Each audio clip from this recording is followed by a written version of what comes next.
Nah, ahlul Kufa, ahlul makri wal khida'. Suka berkhianat. Jadi kelompok masyarakat yang suka berkhianat. Jadi dari awal, dari penaklukan Irak dulu oleh Khalid bin Walid, ya.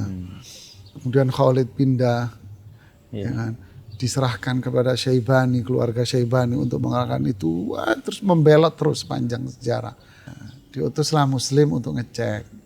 Terjadilah di sono sambutan meriah apa sampai mereka penduduk Kufa itu membaiat Husain bin Ali lewat tangannya Muslim bin Aqil.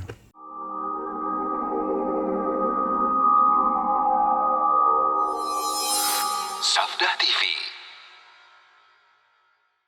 Kisah Muslim bin Aqil yang di Kufa pun berjalan sampai gubernur Kufa yang pertama bernama Nu'man bin Bashir.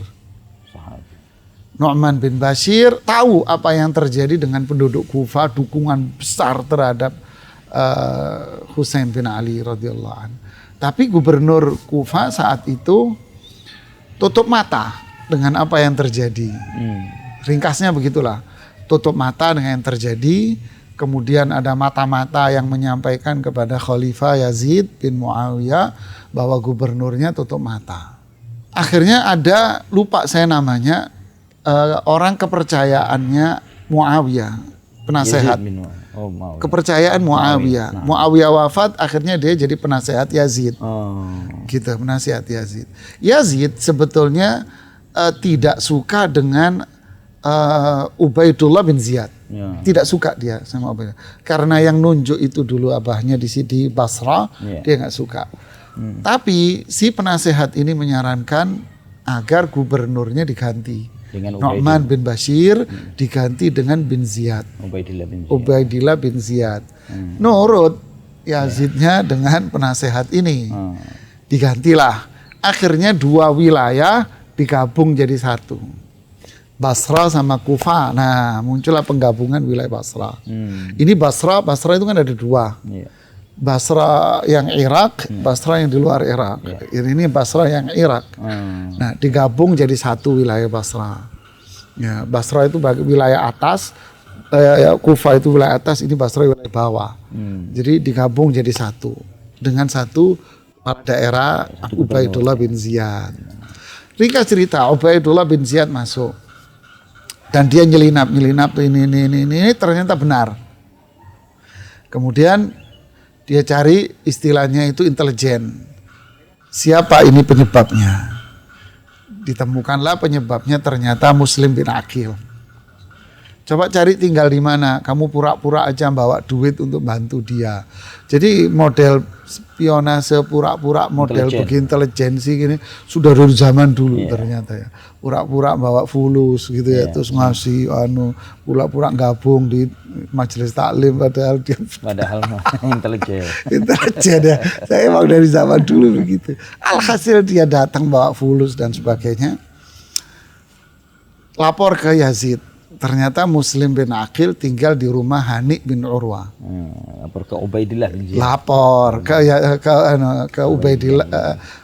ke Ubaidillah bin Ziyad. Ya, ke Ubaidillah bin Ziyad lapor. Di rumahnya Hani. Ringkas cerita, Hani ditangkap. Obrolan panjang disebutkan oleh Imam Ibnu Katsir. Yang jelas ya, si Ubaidillah nanya, mana Muslim? Andai Muslim di bawah kaki saya tidak akan saya angkat. Masya Allah. Masya Allah. Ya, luar biasa ya. Gak bakal saya angkat. Nah dari situ Hani dia mengalami penyiksaan oleh Ubaidillah bin Ziyad di hidungnya patah, ininya luka-luka parah di mukanya, terus di penjara. Muslim bin Aqil dengar. Akhirnya dia mengumpulkan kira-kira 4.000 penduduk Kufa pendukung Husain. Ini ghadarnya di sini. 4.000 penduduk Kufa ngumpul. Mengepung istananya Ubaidillah bin Ziyad dengan formasi pertempuran. Maimanah, Maisarah, Qalb. Masya Allah. Ya kan, pasukan sayap kanan, pasukan sayap kiri, dan pasukan penyerang. Pasukan penyerang Muslim bin Aqil. Udah nyampe di situ, Ubaidullah bin Ziyad melihat penyerangan itu ditutup istananya dia. Iya. Ditutup, semua pintu ditutup. Nunjukin apa? Jaban. Iya, Ya, penakut, tutup ya, semua. Orang pengecut itu pasti belut. Iya. Kan gitu kan, belut nih. Udah ditutup semua. Di dalam istananya itu ada tokoh-tokoh Kufa. Dia bilang sama tokoh Kufa, kalian buat Muslim bin Aqil terhina. Bikin Muslim bin Aqil gigit jari dan terhina. Caranya gimana? Kamu takut-takutin itu semua orang. Ancam semua. Siapapun yang ikut di barisan Muslim bin Aqil akan dibikin miskin, melarat, akan diserang oleh pasukan di Syam, nanti akan dibunuh keluarganya. Mulai menyelinap keluar dari istana, nyelinap mereka. Akhirnya satu-satu keluar dari barisan. Mundur. 4.000 sisa 500. Mulai sore sisa 300. Mulai gelap sisa 30. Habis maghrib, habis sholat maghrib persis, sisa Muslim bin Aqil sendiri. Subhanallah. Sendiri. Sendiri Muslim bin Aqil. Ditinggal sendiri. oleh. Semua kabur. Subhanallah. Ghadr. Iya. Lihat pengkhianatan hebat Ditilang. dari penduduk Irak, Kufa. Subhanallah. Muslim sendiri kan bukan warga situ. Dia bingung nyari ini Tempat jalannya perlindungan. kemana. Ini harus kemana? Muter bingung, gelap. Udah malam gelap. Wow, haus luar biasa. Ngetok rumah seorang perempuan. Perempuan minta minum aja, ngobrol panjang sampai dikasih tempat yang bukan rumahnya dia. Sebelahnya atau gimana, itu bukan rumahnya dia, tinggal di situ. Iya. Anak ini dia lapor ke Ubaidillah bin Yazid. Dikepung sama Ubaidillah Yazid, ditangkap, kemudian dibunuh. Ringkas cerita. Muslim bin Aqil dibunuh, Hani bin Urwa dibunuh. Allah. Tapi sebelum dibunuh, dia pesan kepada Umar bin Sa'ad bin Abi Waqqas, putranya Sa'ad bin Abi Waqqas. Iya. Karena dia komandan perang untuk penaklukan daerah Roy, Syam. Sampaikan ke Husain bahwa Husain itu lagi mau ke sini. Sampaikan ke Husain, jangan ke sini, pulang balik lagi. Batalkan, kembali lagi. Dia mau. Umar bin Sa'ad ini mau. Ya udah.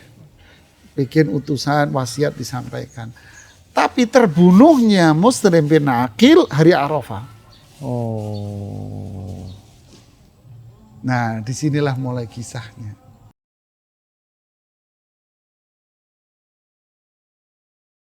Dinasehati sama Abdullah bin Umar, ente mau datang ke tempat pengkhianat yang membunuh ayahmu, yang membunuh kakakmu, kamu mau masih datang ke situ? Ya tetap dengan pendiriannya, dia mau datang. Apa ucapannya? Nangis. Abdullah bin Umar menangis. Semua sahabat menangis. Abdullah bin Umar nangis dan dipeluk Husain. Dipeluk luar biasa, dengan tangisan, dengan pelukan luar biasa. Setelah dipeluk, ngomong apa? Astaudi akallah min qatilin.